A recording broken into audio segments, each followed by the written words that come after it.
षष्ठाध्यायी जगन्माता यस्य चित्तात् समुत्थिता वेदानामुपकाराय तस्मै पाणिनये नमः।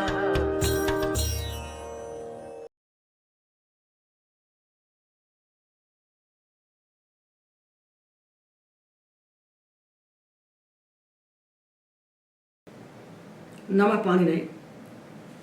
हम लोग सारे धातुओं में सन प्रत्यय लगाने की विधि का विचार कर रहे हैं। सन प्रत्यय धातु से इच्छार्थ में लगाया जाता है। ऐसा दुनिया की किसी भाषा में नहीं होता कि एक अक्षर का एक प्रत्यय लगा दीजिए और इतना बड़ा अर्थ उसके भीतर समाहित हो जाए। जाने की इच्छा करता है, खाने की इच्छा करता है, बैठने की इच्छा करता है, पढ़ने की इच्छा करता है। इसके लिए किसी भाषा में एक शब्द नहीं है संस्कृत को छोड़ करके। यहाँ एक सन प्रत्यय लगाइए तो जाने की इच्छा करता है जिगमिषति, खाने की इच्छा करता है चिखादिशति, गाने की इच्छा करता है जिगासति, बोलने की इच्छा करता है विवदिशति। किसी भी धातु में एक प्रत्यय लगाइए सन तो इच्छा करना है पूरा का पूरा तो उसके भीतर समाहित हो जाता है। ये संस्कृत भाषा का ही वही लक्षण है, विश्व की किसी भाषा में नहीं है ये सामर्थ्य। ये संस्कृत भाषा का वही लक्षण है, ये सामर्थ्य विश्व की किसी भाषा में नहीं है। तो देखिए धातु से हम सन प्रत्यय लगा रहे हैं। तो सन प्रत्यय लगाने की जो प्रक्रिया है उस प्रक्रिया के बहुत सारे खंड हैं। उन खंडों को हम उपांग कहते हैं। उन उपांगों में से हमने धात्वादेश का विचार कर लिया। प्रत्ययादेश कुछ होता नहीं है। अब हम विचार करेंगे इडागम का। तो सामान्य इडागम और विशेष इडागम। सामान्य इडागम का विचार हम इडागम के पाठ में कर चुके हैं, विस्तार से कर चुके हैं। इसलिए सामान्य के बारे में अत्यंत संक्षेप में बता करके सन के लिए जो विशेष इडागम है उसकी बात हम करेंगे केवल। तो देखिए जो आधातु प्रत्यय होते हैं ये दो प्रकार के होते हैं, सेठ व अनिठ। जो वलादि आधातु प्रत्यय होते हैं वे सेठ होते हैं। इनके लगने पर हमें विचार करना पड़ता है, करना चाहिए कि इसको हम इडागम करें कि इडागम न करें। हमने इडागम के लिए 3 सामान्य सूत्र पढ़े हैं। पहला पढ़ा है आधातु का सेठ वलादि है। जो वलादि आधातु प्रत्यय होते हैं उनको इडागम होता है। और 2 सूत्र हमने इसके निषेध में पढ़े हैं। नेज वशीकृति, जो वशाधिकृत प्रत्यय होते हैं उन्हें इडागम नहीं होता। और तीतु त्राता था शिशु सर कशेषु च, इस सूत्र में कहे हुए जो 10 प्रत्यय हैं इनको इडागम नहीं होता। तो इन 2 सूत्रों से बचे हुए जो वलादि आधातु प्रत्यय होते हैं उनको इडागम होता है, इसलिए सन प्रत्यय को इडागम होगा। पर केवल सन प्रत्यय के सेठ होने से, वलादि आधातु होने से इडागम नहीं हो जाता। इडागम के लिए दूसरा तत्व होता है धातु, जिस धातु से वो लगा है। धातु में 2 प्रकार के होते हैं, सेठ और अनिठ। जब सेठ धातु से ये सन प्रत्यय लगेगा तभी इसको इडागम होगा। अनिठ धातु से लगेगा तो इडागम नहीं होगा। इसलिए इडागम को पहचानने के लिए हमें धातुओं को पहचानना अत्यावश्यक है। सामान्य इडागम हमने पढ़ा है कि आकारांत सारे धातु अनिठ होते हैं। इकारांत में श्वी श्री सेठ हैं, बाकी सब अनिठ हैं। ईकारांत में डींग शिंग सेठ हैं, बाकी सारे ईकारांत अनिठ हैं। ह्रस्वकारांत में यूरु नु स्नु क्षु क्षणु ये 6 धातु सेठ हैं, बाकी सब अनिठ हैं। दीर्घ उकारांत सारे धातु सेठ हैं। ह्रस्वकारांत में ब्रिंग ब्री सेठ हैं, बाकी सब अनिठ हैं। दीर्घ ऋकारांत सारे धातु सेठ हैं और एजंत सारे धातु अनिठ हैं। और हलंत धातुओं में 102 धातु अनिठ हैं। ककारांत में 1 अनिठ है। चकारांत में 6 अनिठ है। पच मुच रिच वच विच सिच। ककारांत में 1 है शक। चकारांत में 6। छकारांत में प्रच्छ, ये 1 धातु अनिठ है। और जकारांत में 15 धातु अनिठ है। दकारांत में 15 धातु अनिठ है। धकारांत में 11 धातु अनिठ है। नकारांत में 2 धातु अनिठ है। पकारांत में 13 धातु अनिठ है। भकारांत में 3 धातु अनिठ है। मकारांत में 4 धातु अनिच हैं, तालव्य शकारांत में 10 धातु अनिच हैं और मूर्धन्य शकारांत में 11 धातु अनिच हैं।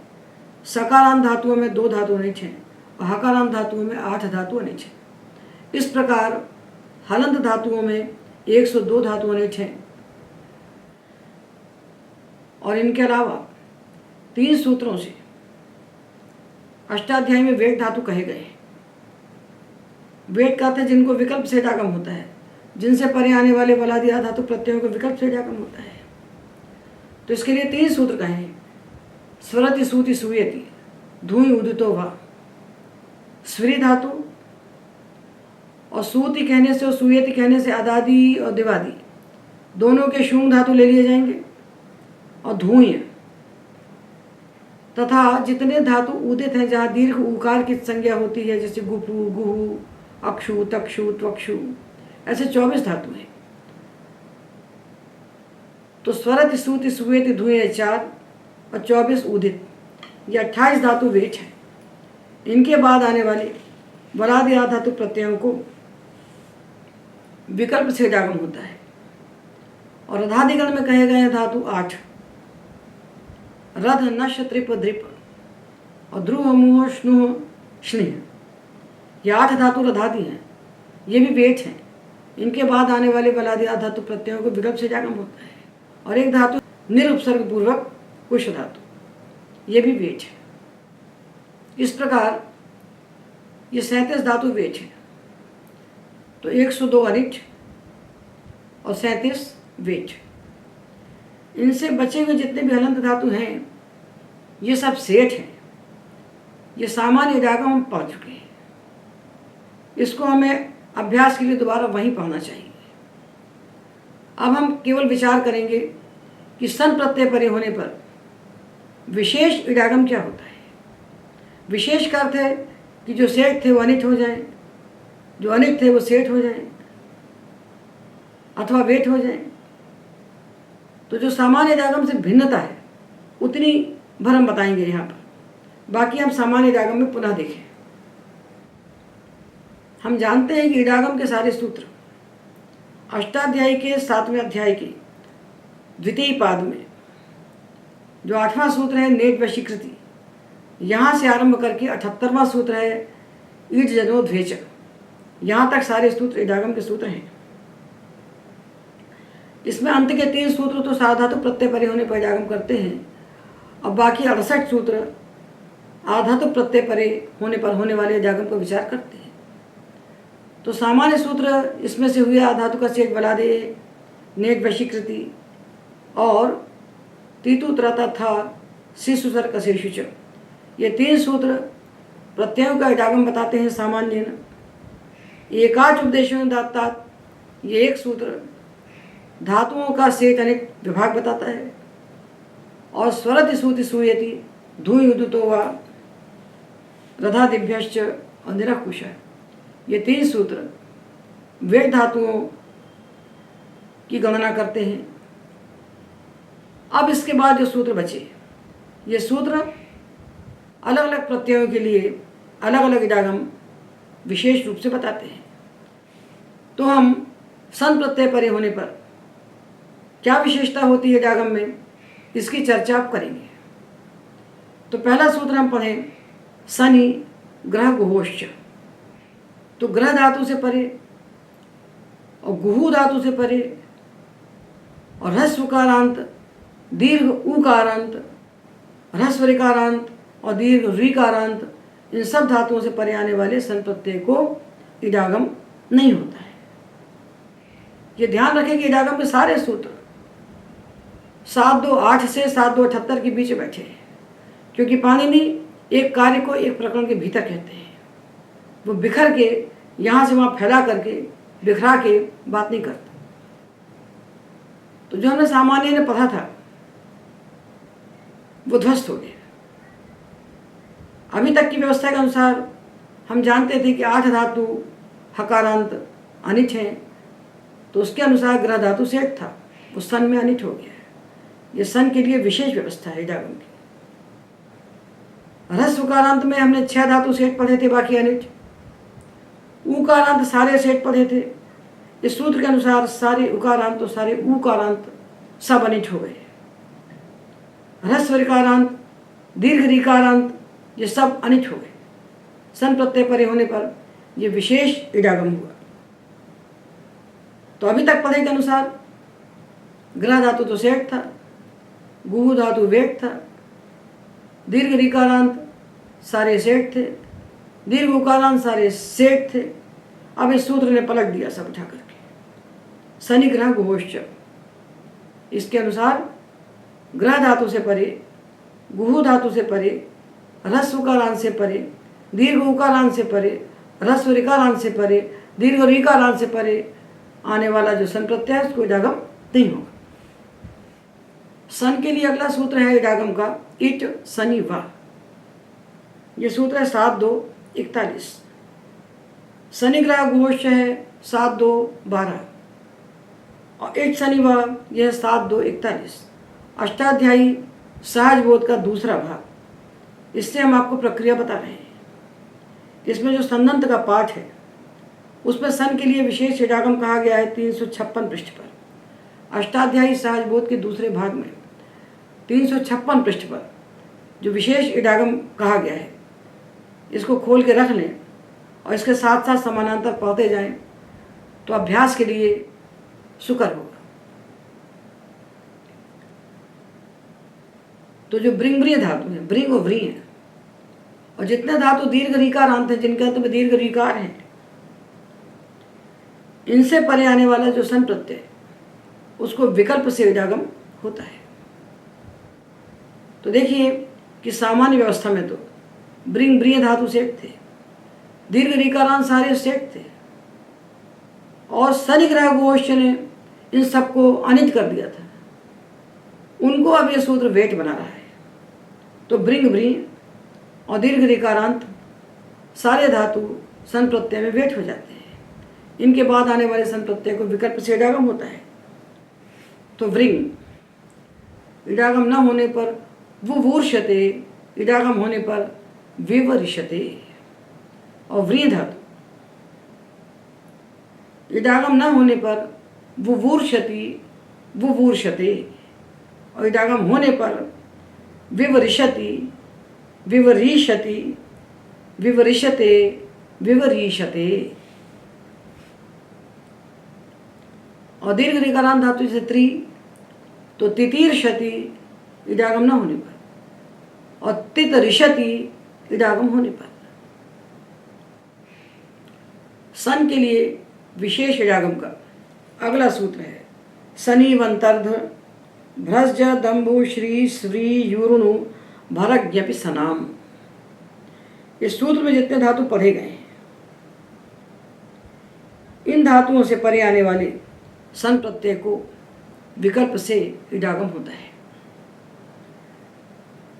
शनि, शनि का था सन परे होने पर जो इवंत धातु, इवंत यानी जिनके अंत में इव है, जैसे दिव, शिव, स्त्रिव,ষ্ठिव, ये इवंत धातु है।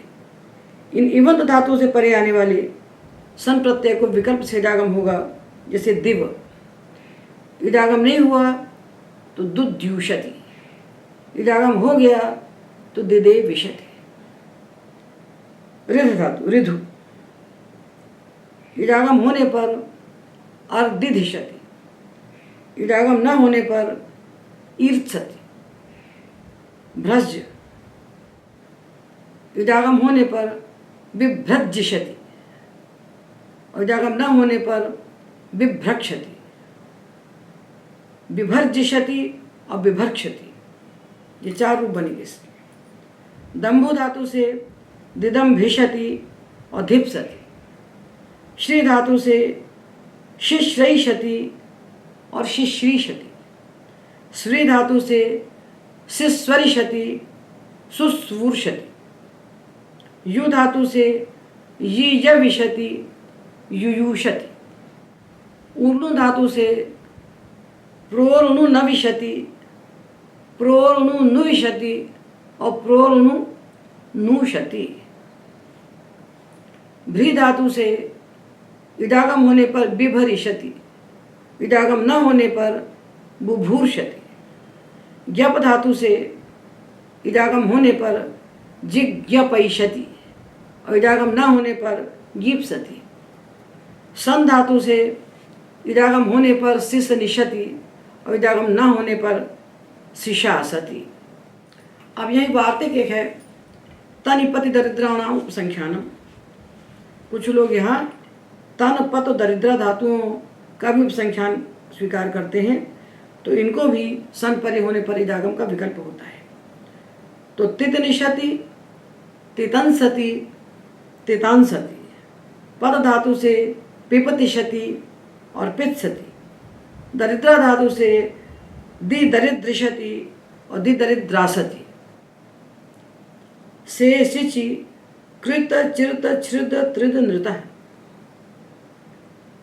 ये जो 5 धातु हैं इनसे परे आने वाले सकार आदि धातु प्रत्यय को विकल्प से इडागम होता है। तो कृत चिकृत्सति चिकर्तिशति। चिरत चिचित्सति चिचर्तिशति। छृद चिच्छृत्सति और चिच्छर्दिशति। त्रिद तितृत्सति तितर्दिशति। नृत निनृत्सति निनर्तिशति। ये 5 धातु जो सेठ थे ये मूलतः सेठ थे, क्योंकि 102 अनेक धातु में नहीं पढ़े गए। ये सन परे होने पर वेट हो गए। सारे सकारादि आधातु प्रत्यय परे होने पर वेट हो गए। और गमे रिच परस्मय पदेशु ये आपके 102 अनेक धातुओं में पढ़ा गया है, तो अनिच है, किंतु सन परे होने पर सेठ हो गया। गमे रिच परस्मय पदेशु सकारादि आधातु प्रत्यय परे होने पर इसे इडागम होता है। आगे परस्मय पद होना चाहिए और आत्मनेपद में इडागम नहीं होगा। तो परस्मय पद में जिग मिशति इडागम होगा और आत्मनेपद में इडागम नहीं होगा। संजिगंसते। न वृद्धभ्यश्च चतुर्भ्यः। वृत वृद्ध श्रुद्ध स्यंद ये 4 धातु वृतादि धातु कहलाते हैं। ये चारों के 4 आत्मनेपदी हैं, किंतु वृद्धभ्यश्च समूह सूत्र है जो प्रथम अध्याय के 3 पाद में आता है। ये कहता है कि स्या परे होने पर और सन परे होने पर ये चारों धातु विकल्प से परस्मैपदी हो जाते हैं। जब वे परस्मैपदी हो जाते हैं तब इनसे परे आने वाले सकारादि आधातु प्रत्यय को इडागम नहीं होता है और आत्मनेपद में हो जाता है। गमे रिच परस्मैपदेशु से परस्मैपदेशु वृत्ति है, तो परस्मय पद परे होने पर इनको इडागम नहीं होता है और आत्मनेपद परे होने पर इनको इडागम हो जाता है। वृत विवृत्सति विवर्धिष्यते। वृद्ध विवृत्सति विवर्धिष्यते। श्रुद्ध शिश्रुत्सति शिशर्धिष्यते और स्यंद शिष्यंसति शिष्यंदिशते। और तासी च कृपः।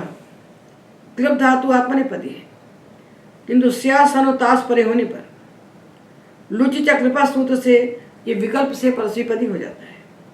जब ये परस्मैपदी हो जाता है तब इससे परस्मय पद परक सकारादि आधातु प्रत्यय जो होते हैं और तास प्रत्यय इनको इडागम नहीं होता है। तो कृप परस्मय पद में चिक्लिप्सति चिक्लिप्सति इडागम नहीं होगा और आत्मनेपद में इडागम हो जाएगा तो चिकल्पिशते। अब सूत्र है 7274 स्मी पूंग रंज वशाम सनी। स्मी धातु और रि धातु जो कि अनित है, अंजु धातु और अशु धातु उदित होने से वेट है। पू धातु दीर्घ उकारांत वर्ग का है इसलिए सेठ है, किंतु इन सबसे परे आने वाले सन प्रत्यय को इस सूत्र से नित्य इडागम होता है।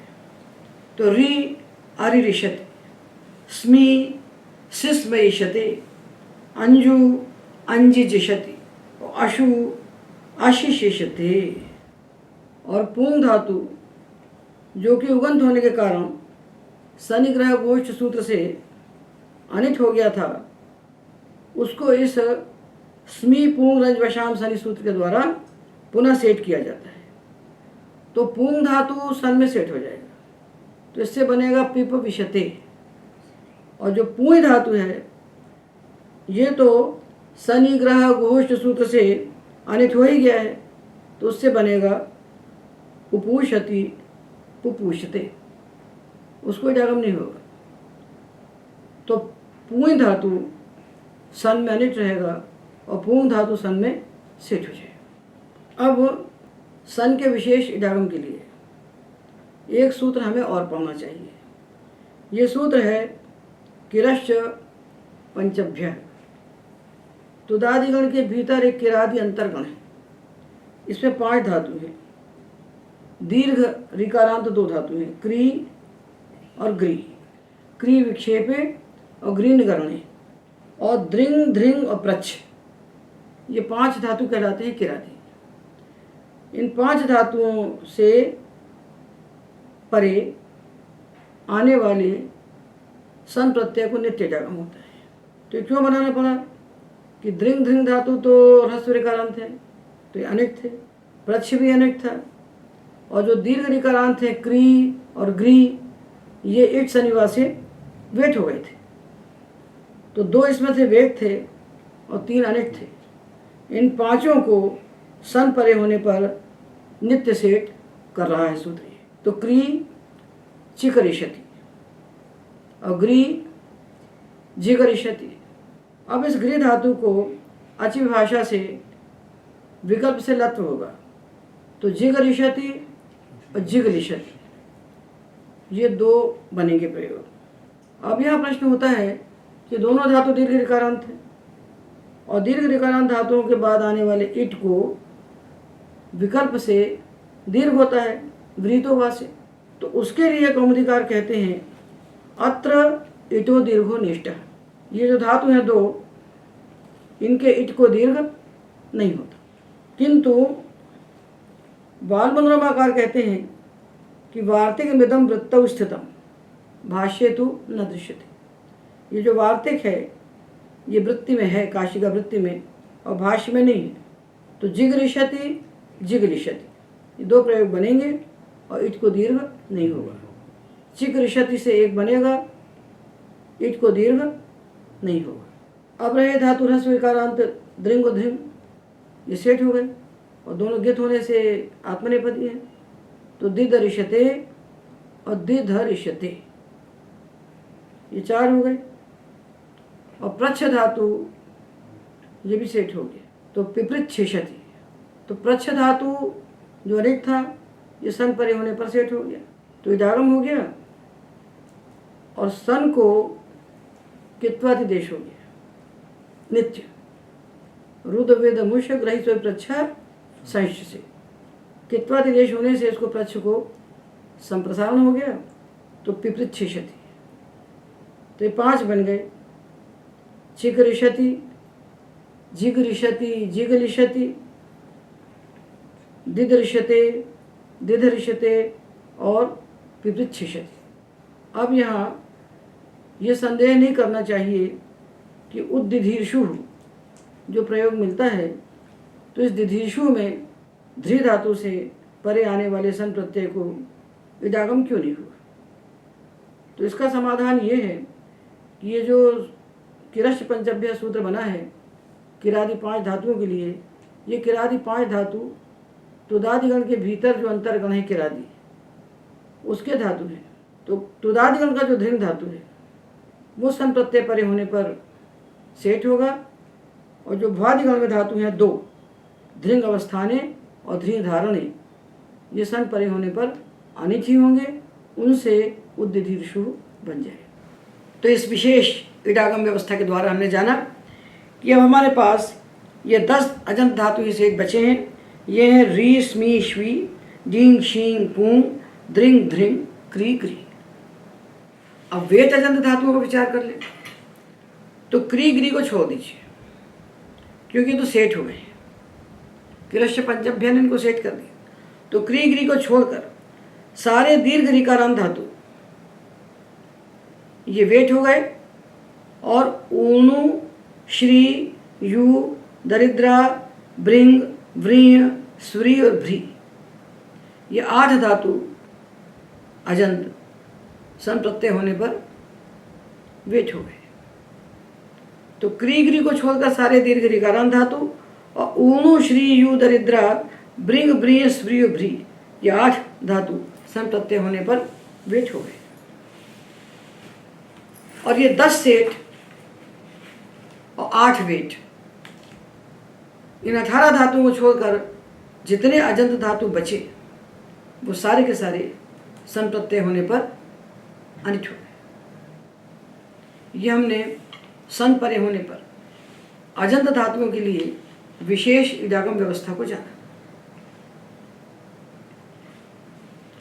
अब हलंत धातु में क्या विशेष हुआ देखिए कि हलंत धातु में हमने पढ़े थे कि 102 धातु अनिट होते हैं।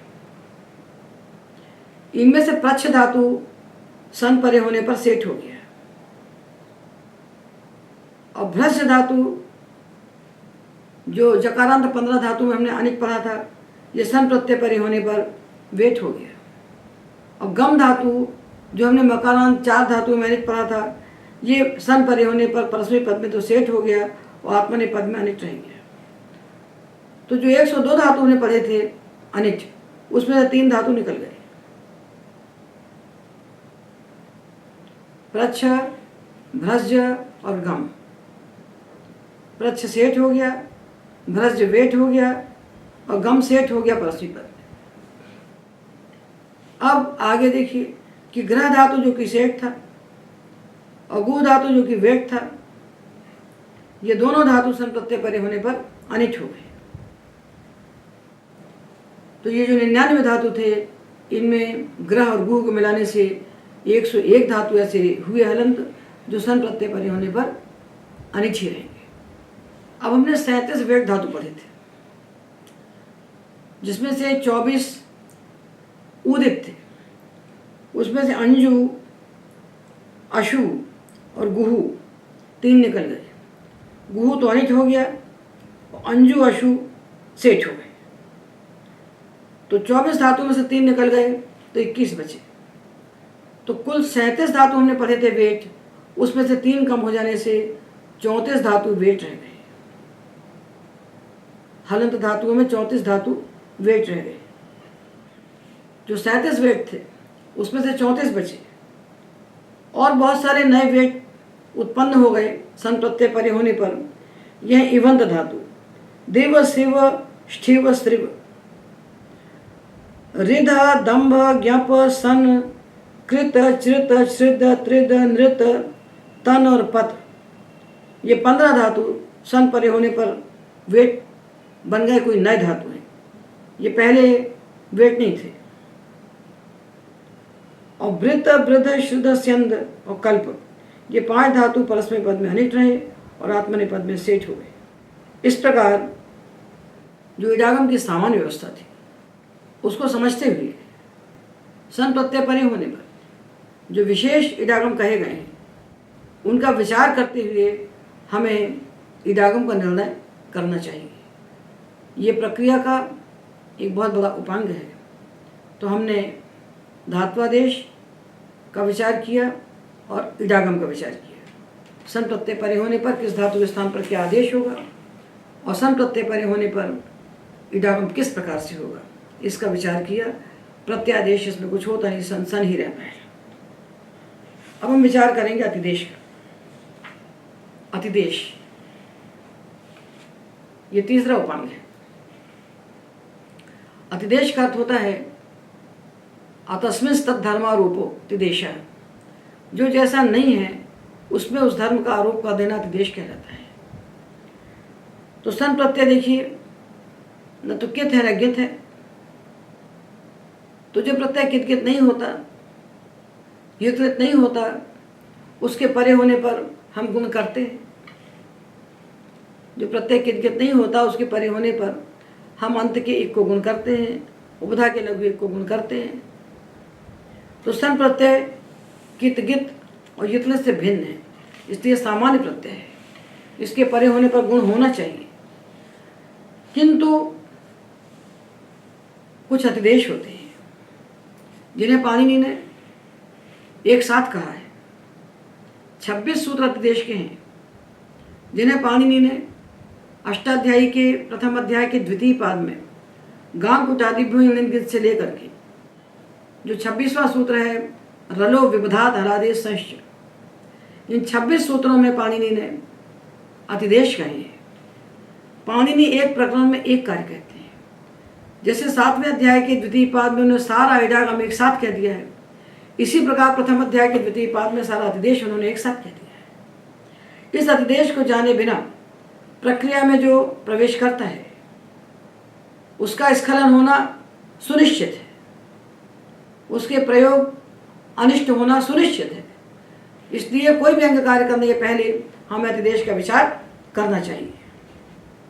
तो देखिए, इन सूत्रों में हम सामान्य अतिदेश और सन के लिए विशेष अतिदेश, इन दोनों का विचार कर लेते हैं। तब हम प्रक्रिया में प्रवेश करेंगे कि सन प्रत्यय परे होने पर हम किस प्रकार से उस प्रत्यय को लगाएं धातु में, और लगाकर हम सन्नद्ध धातु का निष्पादन करें। तो देखिए, अतिदेश का पहला सूत्र है गांग कुटादिभ्यो इंगित। गांग धातु से परे और कुटादिगण में जो 35 धातु पढ़े गए हैं, इनसे परे आने वाले यित नित से भिन्न जितने प्रत्यय हैं वो सब गितवत होते हैं, उनको गित मान लिया जाता है। जब गित हो जाएंगे तो किंगित सूत्र से गुण का निषेध होने के कारण इस सन प्रत्यय के परे होने पर अब जो गुण प्राप्त था वो नहीं होगा, न अंत को गुण होगा और न उपधा के लघु को गुण होगा। ये कुटादि धातुओं के सन्नद्ध रूप हम प्रक्रिया के साथ साथ आपको बताते हुए चलेंगे, वही इनका पाठ कर देंगे। दूसरा सूत्र है विज इठ, जो विज धातु है ओ विजी भय चलन यो हो। इससे परे आने वाले सेठ आधातु प्रत्यय गितवत होते हैं, इनको गित मान लिया जाता है। जैसे विज, विज इससे सन प्रत्यय है, तो सन प्रत्यय परे होने पर विज धातु की उपधा को गुण होना चाहिए था, पुगंत लघु उपधा सिचा से, किंतु सन प्रत्यय को जब विडागम होगा, क्योंकि धातु सेठ है, तो प्रत्यय गित हो जाएगा।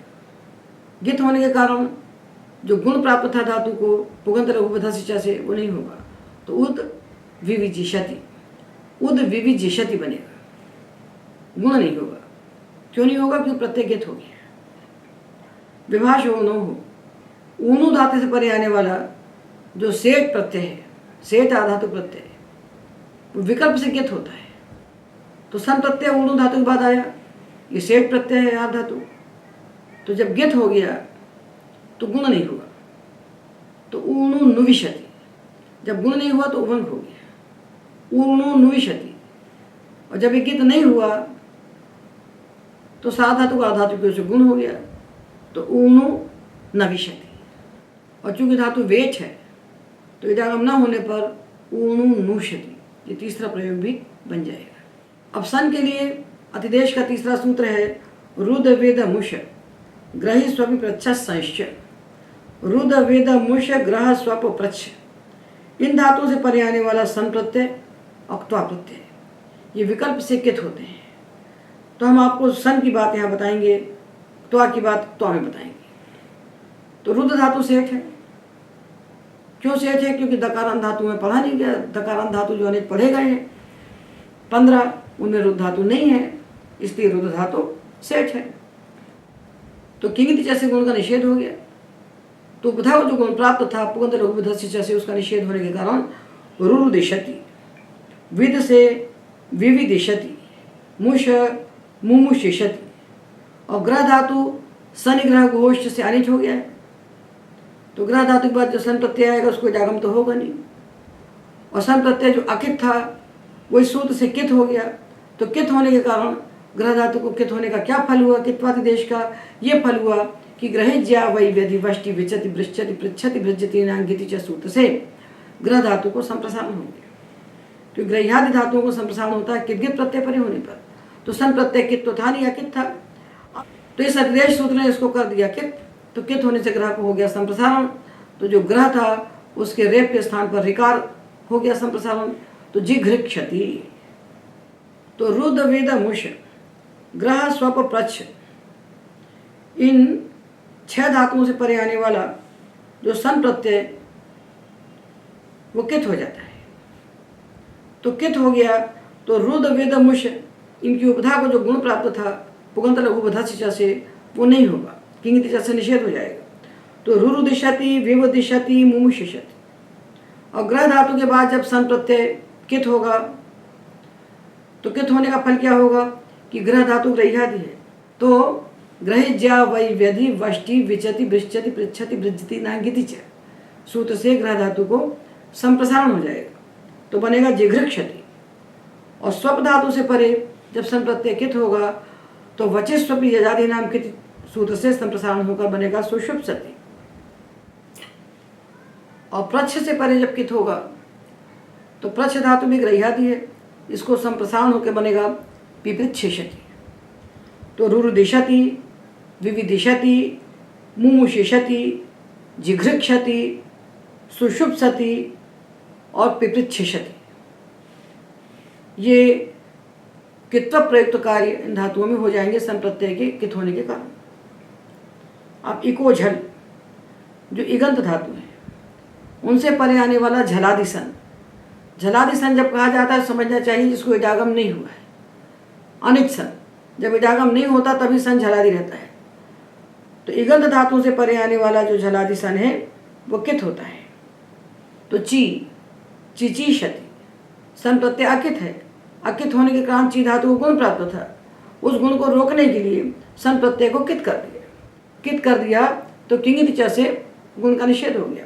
तो चिचीषति, बुभूषति और हलंताच, ऐसे हलंत अनेक धातु जिसमें एक से परे हल हो, एक के समीप हल हो, ऐसे हलंत धातुओं से परे आने वाला जो झलादि सन प्रत्यय होता है वो कित होता है। झलादि सन अर्थात अनिच सन। तो ऐसे धातु कहाँ ढूंढे जाएंगे? जो हलंत धातु हमने पढ़े हैं जिनसे परे आने वाले सन प्रत्यय को इडागम नहीं होता, तभी तो झलादि सन मिलेगा। उसके परे होने पर जिन धातुओं में इक है, जो इगुपद धातु हैं, उन धातुओं से परे आने वाला सन प्रत्यय कित हो जाएगा। जैसे मुच के बाद सन आया तो उपधा को गुण प्राप्त है, सन प्रत्यय तो अकित है, उपधा को गुण प्राप्त है। और ये हमें नहीं करना है, तो नहीं करना तो कैसे नहीं करेंगे, उसके लिए प्रत्यय को कित करना पड़ेगा। तो हलंताच सूत्र ने उन सारे हलंत धातुओं के बाद झलादि सन प्रत्यय को कित कर दिया।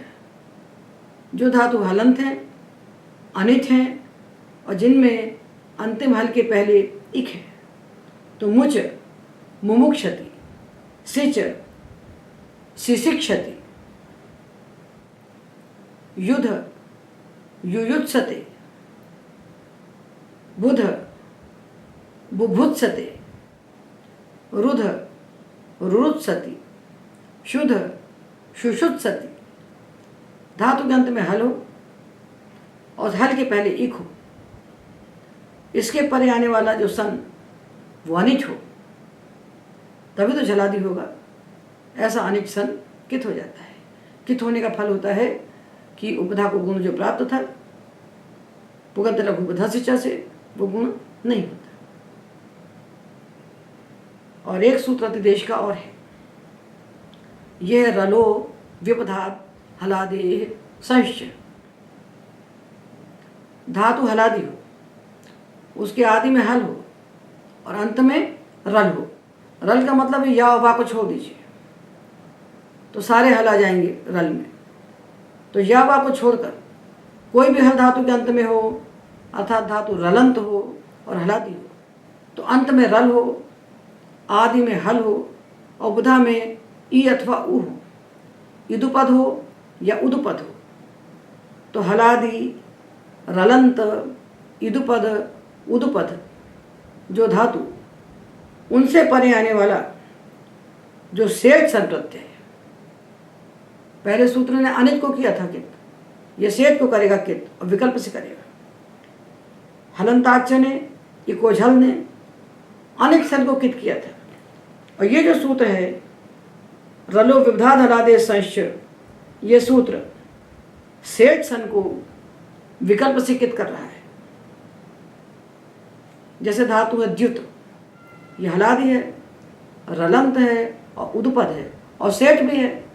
तो इसके बाद आने वाला जो सन प्रत्यय है वो विकल्प से कित होगा। तो जब कित होगा तो दिद्युतिष्यते, गुण नहीं होगा। और जब अकित होगा तो दिद्योतिष्यते, यहाँ गुण हो जाएगा। मुद मुमुदिष्यते, ये कितवत होने पर। जब कित नहीं हुआ तो मुमोदिष्यते। तो कित्वा देश का फल क्या होता है? जब कित कर दिया प्रत्यय को तो कित्व प्रयुक्त जो कार्य है वो हो जाएंगे। तो कित्व प्रयुक्त पहला कार्य तो है किंगिति जैसे होने वाला गुण निषेध। तो जब भी प्रत्यय कित किया जाता है तो जो सार्वधातु को आधातु की ओर से गुण प्राप्त होता है वो रुक जाता है, उसका निषेध हो जाता है। और जो पुगंध लघु बधस्य से गुण कहा गया है उपधा के लघु के स्थान पर वो भी नहीं होता है। तो कित्वातिदेश और गित्वातिदेश का पहला फल है कि न तो अंत के एक को गुण होगा न उपधा के लघु को गुण होगा। तो इस प्रकार हमने विचार किया कि जब धातुओं से हमें कोई प्रत्यय लगाना होता है तो हम पहले देखेंगे सार्वधातुक है कि आर्धातुक है।